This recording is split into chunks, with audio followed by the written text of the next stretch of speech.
Tell us about your house, what's left? Nothing. Are you insured? Couldn't afford it. Coming up next on 60 Minutes. How much were they asking? Went from $4,000 to $37,000. Australia's insurance crisis. Up to $45,000 with no explanation. The price we're paying Basically, insurance companies can do what they like. for living in the unlucky country. Is Australia becoming uninsurable? Absolutely. That's next on 60 Minutes. When it comes to insuring our homes and businesses, Australia is fast becoming the unlucky country. Right now, 750,000 properties are considered to be at high risk of damage or destruction in the event of natural disasters. Another 1.5 million face a greater than moderate danger. They're extraordinary numbers and extraordinarily distressing for homeowners. Many are now being refused insurance. And for those who can get cover, premiums are skyrocketing, often by tens of thousands of dollars a year. But while battling Australians face heartbreak and hardship, not so the insurance companies. As Nine's Christina Hearn reports, last year they collectively made more than $6 billion in profits. You really are at the mercy of the elements if you live anywhere near Tari on the mid-north coast of New South Wales. 4 years ago, the residents here were wiped out in a record flood. And then, 2 months ago, it happened all over again.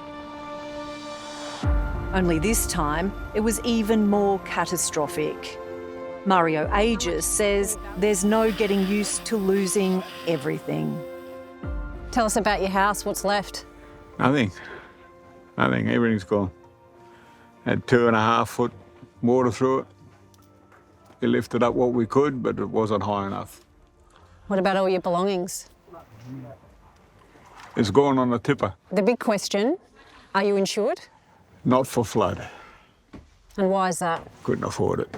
How much were they asking? Went from $3,500, $4,000 to $37,000. But Mario isn't alone.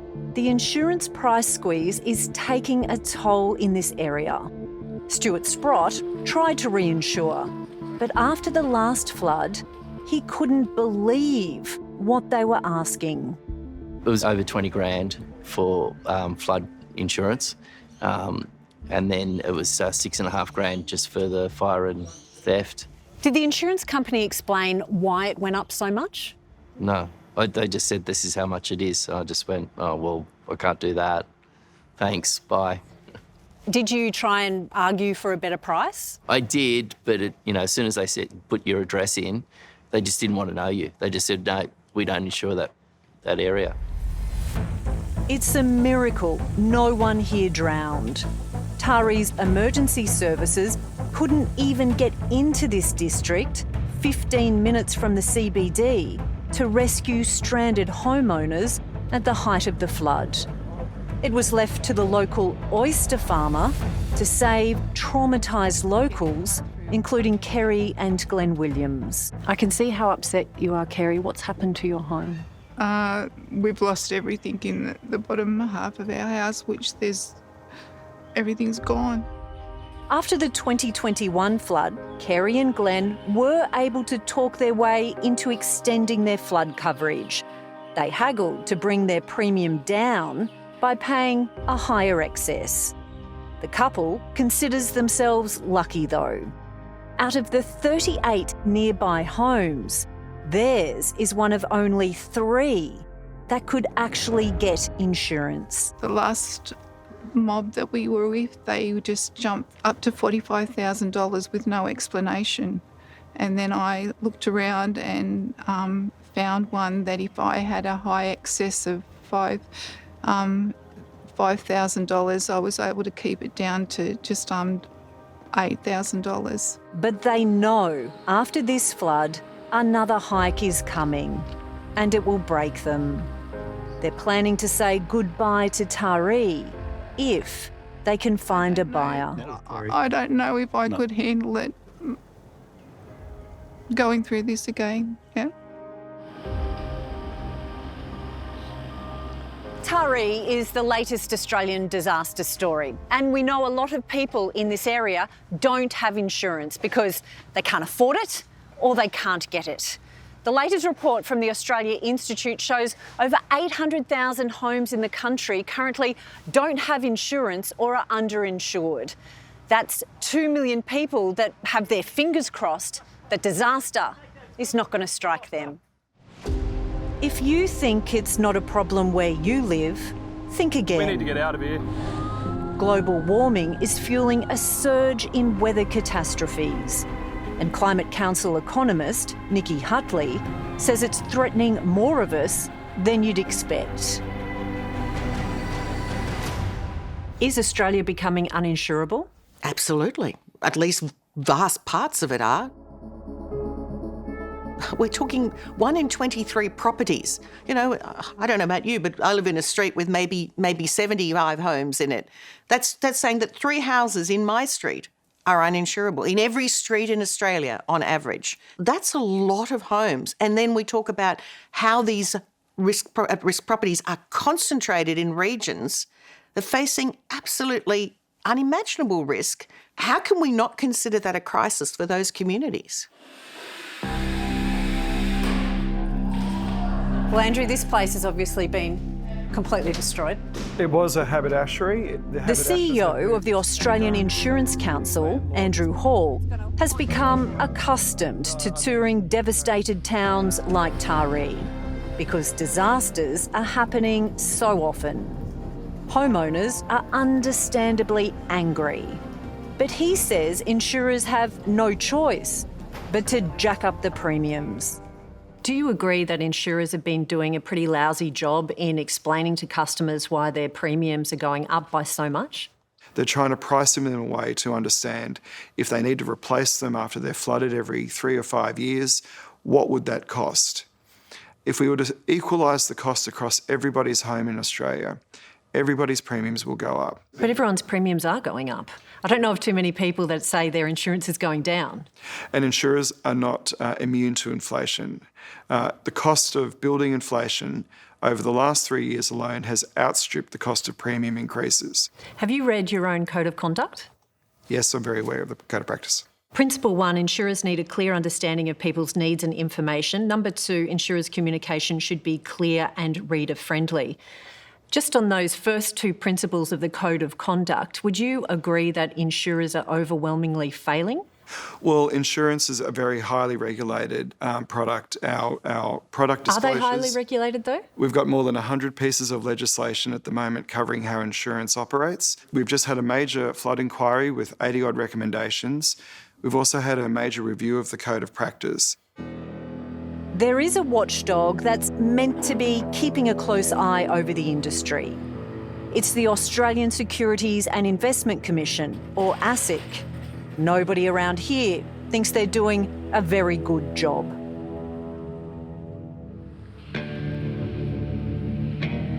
Residents in Halls Gap in Victoria's West agree. This is another area where insurers are running for the hills. With the peaks of the Grampians soaring over the town, it's a magnet for holidaymakers. But it's been devastated by 2 bushfires in 12 months, with dozens of homes lost in the surrounding area.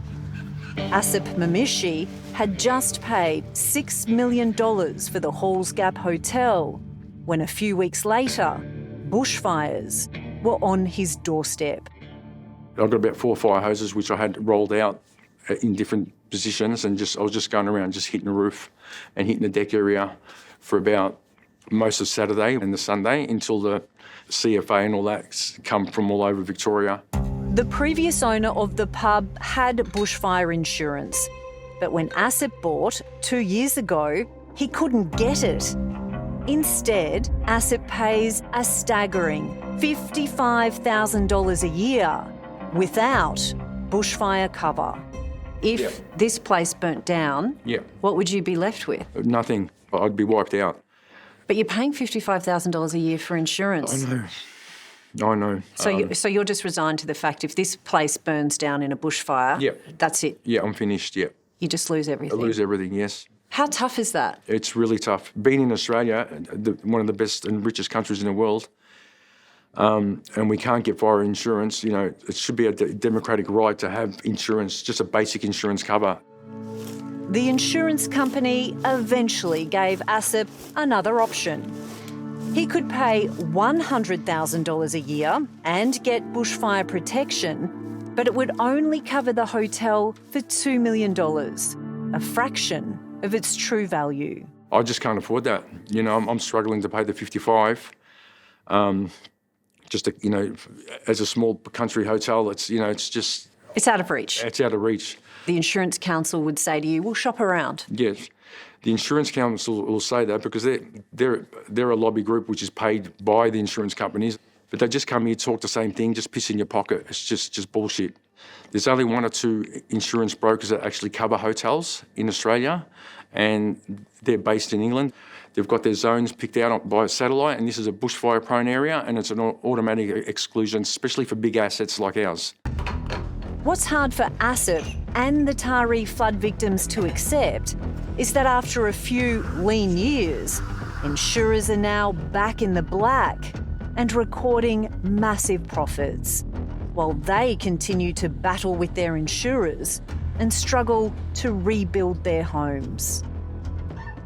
Insurance companies in Australia collectively banked $6.1 billion last financial year. So that is 3 times higher than the 5-year average. Do you understand why homeowners in Australia are angry when they read about those profits and are looking at their premiums? Over a 5-year average, it's been a return to profitability that was experienced last 10 years ago.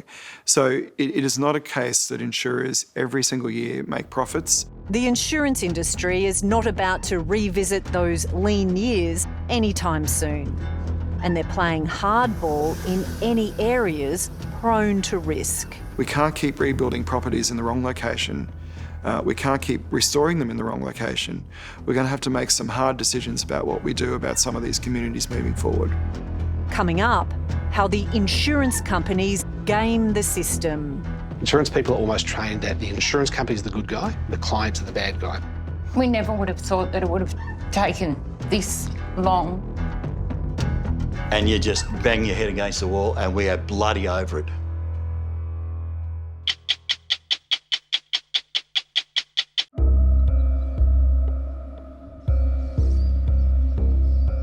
Three years ago, a record-breaking flood tore through Rochester in northern Victoria, nearly wiping out the town and turning life upside down for David and Robin Hanscom. Welcome to our home.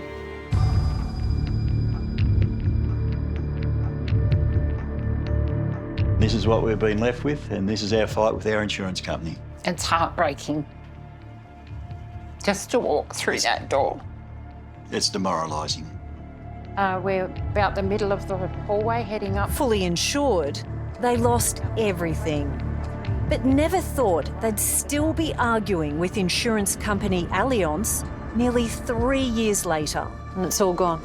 Our beautiful home that we loved very much. Their home was covered for nearly $400,000. But on lodging the claim, they were told the building wasn't considered a total loss.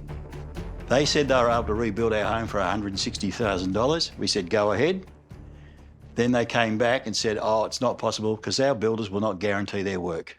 Well, what's the point? Thank you. So the insurance company has never been here to your home? Never come here. They don't know shit from clay, and you just bang your head against the wall and we are bloody over it. While the argument drags on, the insurance still has to be paid, and it keeps going up and up. We're getting to that age now where we're about to retire, so therefore I don't think we'll be able to pay the extreme premium costs that would be there. So you'll just be uninsured? Yes, so hopefully when we rebuild, we'd like to think we can build above a flood level. These once rare disasters are now becoming routine in many parts of Australia. And what are we seeing here, Lee? So there's 1,100 homes in the township, but within the catchment of Rochester, there's 1,300 homes. And how many were damaged by floods? So there was 1,000 approximately damaged by floods. Lee Wilson knows the area better than most. He grew up in Rochester and is in charge of the flood recovery program. He says many homes here will never be repaired because people don't want to come back. And why would they? Premiums are skyrocketing, there could be another flood, and insurers are difficult to deal with. We know there's anywhere between 180 and about 250 homes that are vacant. And why are they vacant? A large number of those people have got them on the market. They've left the community and they're selling the house. Is it fair to say that there's some pockets here that have turned into climate ghettos? I suppose that's the threat of any community that has segments of their market that can be left behind. But this is no longer a problem for just small regional towns. Climate Council economist Nikki Hutley tells us that in the next 5 years, we'll see more towns and cities stricken by floods, fire or cyclone in areas that have never before been considered risky. How many houses have you identified as living in high-risk areas in Australia? So right across Australia, we're talking about 750,000 properties. That's homes and businesses. That's a hell of a lot of Australians at high risk. Oh, it is. And we're talking another 1.5 million at moderate to high risk. So, you know, this is a serious problem. These statistics are so worrying. What do you say to people that say it's alarmist? If anything, we've erred on the side of caution in these numbers. We're just showing what the evidence shows. And if anything, our numbers are conservative. We're in Shepparton in northern Victoria, and according to the Climate Council, this is the most at-risk, unlivable city in all of Australia. The last major flood that swept through here in 2022 affected 6,000 homes, and it's forecast to happen with more frequency and ferocity, and that has insurers scared and backing away. It's predicted by 2030, 90% of homes in Shepparton will be uninsurable. The expectation is that they'll be flooded at some point by the river, which snakes through the city. What are they going to do? The only thing that we can do with a town that size is to adapt. We have to find engineering solutions for the community along rivers, for houses. It's going to cost a fortune, but what's the alternative? You can't possibly expect that many people to relocate. Where would they even go? Shepparton is a major regional centre in Victoria, and you're saying most of the town is going to be uninsurable. Well, unfortunately, we have ignored the warning signs for too long. People have dismissed climate risk. They have not taken into account planning properly. And unfortunately, we're now having to literally mop up from those incredibly bad policy decisions of the past. So when we are able to come up home, this is where we stay. For Robin and David Hanscom in Rochester, dealing with their insurance company has been more traumatic than the actual flood event. We've felt like we've gone through hell and back. We really have. Emotionally, mentally, it's been bloody hard, really hard. I can see the toll it's taken on you, Robin. We've just stood here and held each other and cried many a time. It's just gut-wrenching, it really is. Yeah. As a last resort to finding a solution, Robin and David have enlisted the help of claim solver, David Keane. David worked for insurance companies for 20 years and was often appalled at their tactics, so decided it was time to work for the customer. Are you surprised that 3 years on, their house still looks like this? Unfortunately, no, because I deal with this sort of thing too often with insurers, but it's not in any way acceptable, but unfortunately I'm not surprised. What's the main problem you see with consumers and insurers in trying to solve that claim? There's two main problems. From the consumer's point of view, nobody actually bothers to read their policy and know what they're covered for, and so expectation can be a problem. But from an insurance point of view, insurance people are almost trained that the insurance company is the good guy, the clients are the bad guy, because they're trying to get something that they're not potentially entitled to.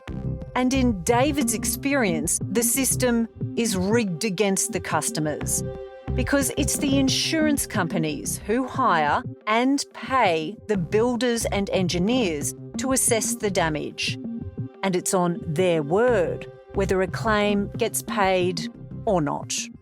They have a conga line of so-called experts who are ready to report anything that the insurance company wants them to report. You have a so-called expert who has a hidden contract with the insurance company that nobody's allowed to see, and that contract, for all we know, says that they have to look after the rights and the interests of the insurance company.